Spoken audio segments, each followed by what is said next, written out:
آج کل کے جو مزار ہیں اس کے بارے میں کچھ تفصیلی بات ارشاد فرماتے ہیں. صحیح حدیث ہے بالکل کہ آپ صلی اللہ علیہ وسلم نے قبر کو ایک بالش اونچا کرنے سے منع کیا اور قبر کو پکا کرنے سے بھی منع کیا. جب نبی کی صریح اور صحیح حدیث آ گئی ہے تو بحث ختم.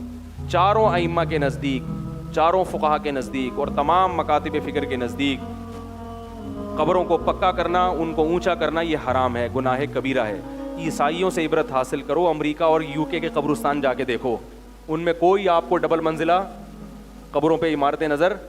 اہل کتاب میں بعض چیزیں اچھی رہ گئی ہیں کیونکہ یہ اہل کتاب میں بھی یہی تھا کہ قبر کو پکا کرنے کی اجازت نہیں, تو وہ لوگ اس پر عمل کر رہے ہیں.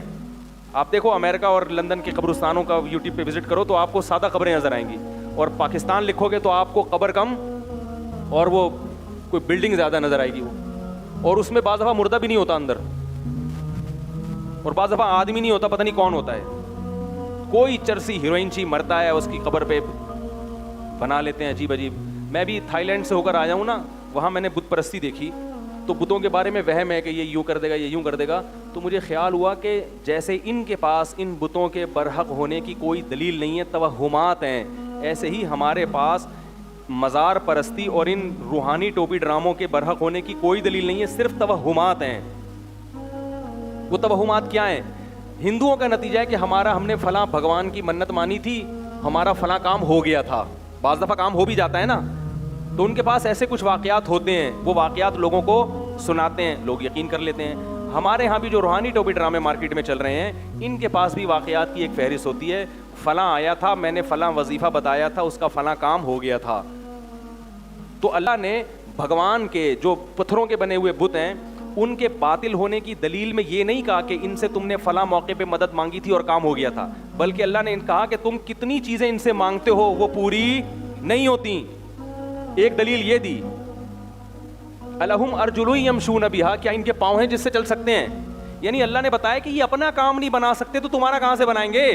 لہذا جو کام تمہارے ہو گئے ہیں وہ انہوں نے نہیں کیے, وہ کس نے کیے ہیں؟ اللہ نے کیے ہیں. اور ان کی وجہ سے نہیں کہ وہ ایسی غریبی میں کچھ کام ہو جاتے ہیں. ایسے ہی روحانی ٹوپی ڈرامے کے سے کسی کو فائدہ ہو گیا تو یہ مت دیکھو فائدہ ہی فائدہ ویسے ہی ہونا تھا. ہر آدمی کے مقدر میں بیماری کے بعد موت نہیں ہوتی, بہت سے لوگوں کے میں بیماری کے بعد شفا بھی لکھی ہوتی ہے.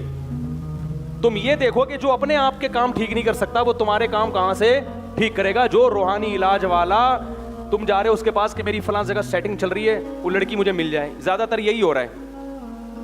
تو میں ان سے کہتا ہوں جو پٹھان ہوٹل سے فری پھوکٹ میں 2 پراٹھے نہیں اٹھا کے لا سکتا, وہ تمہاری محبوبہ کو تمہارے قدموں میں بولو بھائی کہاں سے لا سکتا ہے؟ تو قرآن کا طرز یہ ہے کہ ان کے عاجز ہونے کے دلائل دے رہا ہے, اور آپ ان کے عاجز ہونے کے دلائل پہ غور نہیں کر رہے, جو کام تکے میں ہو گئے ہیں ان کو ہائی لائٹ کر رہے ہو. مجھے کینسر تھا, میں حضرت جی کے پاس گیا, کینسر ٹھیک ہو گیا ہے. بھائی میری ٹانگ ٹوٹ گئی تھی, میں فلاں کے پاس گیا, ٹانگ ٹوٹ گئی. میرے گدے میں پتھری تھی, انہوں نے پھونک ماری, پتھری نکل گئی.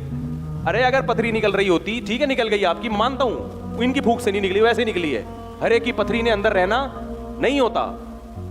تو یہی وہ توہم پرستی ہے جس کی وجہ سے شرک آیا ہے. فلاں نے بت کے سامنے جھکا تھا, اس کی شادی ہو گئی, اس کے بچہ ہو گیا. فلاں مزار پہ گیا تھا داتا دربار کے, تو دیکھو اس کے اولاد ہو گئی. اس کا مطلب مزاروں سے بھی ہوتا ہے.